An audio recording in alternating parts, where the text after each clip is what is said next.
এক মিনিট।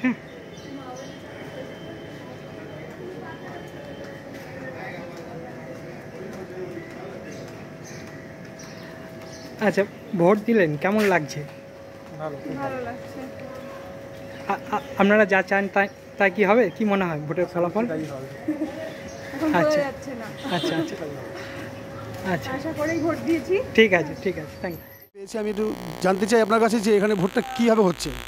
মোটামুটি খারাপ হচ্ছে না, ঠিকই আছে। কিন্তু মাঝে মাঝে দু একদিন হচ্ছে, কিন্তু এমনি সুস্থ শান্তিভাবে আমাদের এই এলাকায় হয়। মানে এখানে বেলা বাড়ার সাথে সাথে কি কোনো ঝামেলা হওয়ার আশঙ্কা আছে? তা এখন কিছু বলা যাচ্ছে না, সম্ভব না। আচ্ছা, আপনার নাম আর ঠিকানা? আমার নাম হচ্ছে অরুণ পাল, হিজলপুকুর বটতলা। এবার উত্তর কলকাতায় জিতছে কে? এবার উত্তর কলকাতায় জিতছে কে? এবার উত্তর কলকাতায় জিতছে কে?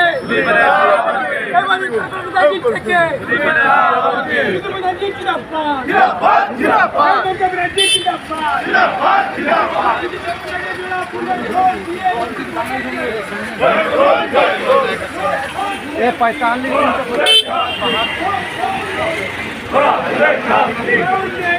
ঘোরাতে বলছে তো, আগে বসিয়ে দে।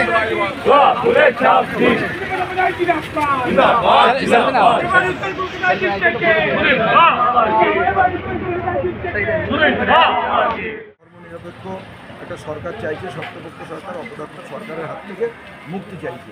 তার জন্য আজকে শেষ দফার নির্বাচন হয়ে গেল, আর মাত্র ক ঘন্টা সময় আছে। এই ক ঘন্টা পর বিজেপির আর ম্যাচুরিটি টাইমও হচ্ছে আর ক ঘন্টা। এই ক ঘন্টা পরে বিজেপি শেষ হবে, ভারতবর্ষের বুকে একটা নতুন ধর্মনিরপেক্ষ শক্তি তৈরি হবে এবং অবশ্যই সেই শক্তির একটা প্রধান শরীর হবে আমাদের তৃণমূল কংগ্রেস। বিরোধীদের তরফে দাবি করা আছে বিক্ষিপ্ত বিভিন্ন জায়গায় ঝামেলা করছে, সে ব্যাপারে কি বলবেন?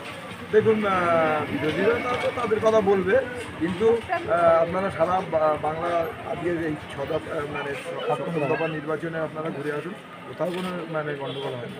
কিছু কিছু জায়গায়, যেমন এই আইএসএফ শুভেন্দু অধিকারীর বন্ধু, সে ওখানে গিয়ে একটু ভাঙড়ে একটু উত্তপ্ত করার চেষ্টা করছে।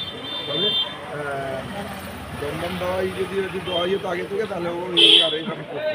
এটাই ঘটনা। মোটামুটি বাংলার শান্তিপ্রিয় মানুষ শান্তিতে ভোট দিচ্ছে, কোথাও কোনো জায়গায় কোনো ঘটনা ঘটেনি। শুধুমাত্র ওই অপদার্থ একটা বদমাশের জন্য ভাঙড়টাকে উত্তপ্ত করে। এখানে পোলিং পার্সেন্টেজ কি বাড়ছে, কি বলবেন? পোলিং পার্সেন্টেজ আজকে নিউটাউন বিধানসভা গড় এখনও পর্যন্ত আমাদের কাছে যা খবর, তাদের প্রায় 60% ওভার। তা আগামী 4 তারিখ হচ্ছে ফলাফল, সেই নিয়ে কী বলবেন? আগামী নতুন ভারত লোকে দেখতে চাই। ফল নিয়ে আমরা নিশ্চিত, বাংলায় 42টা সিটের মধ্যে বিজেপি প্রায় শূন্য জায়গায় চলে আসবে। পেলেও হয়তো নাম কষতে কয়েকটা পেতে পারে, না হলে কিন্তু তাদের পাওয়ার কোনো সুযোগ নেই। মোটামুটি বাংলা তৃণমূল এবং দেশে এনডিএ আর এনডিএ যেটা একটা জোট নিয়ে কথা চলছে, যারা সরকার আগামী দিন করতে পারে।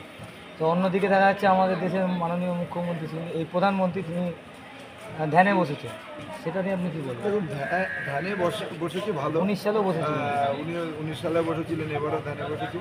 এবারে ধ্যানে কিছু হচ্ছে না, তার কারণে এবারে তিনি ধ্যানে বসেছেন যখন তার যা ছবি, তার যতটা দেহ, তার থেকে তার ছায়াটা কত হচ্ছে।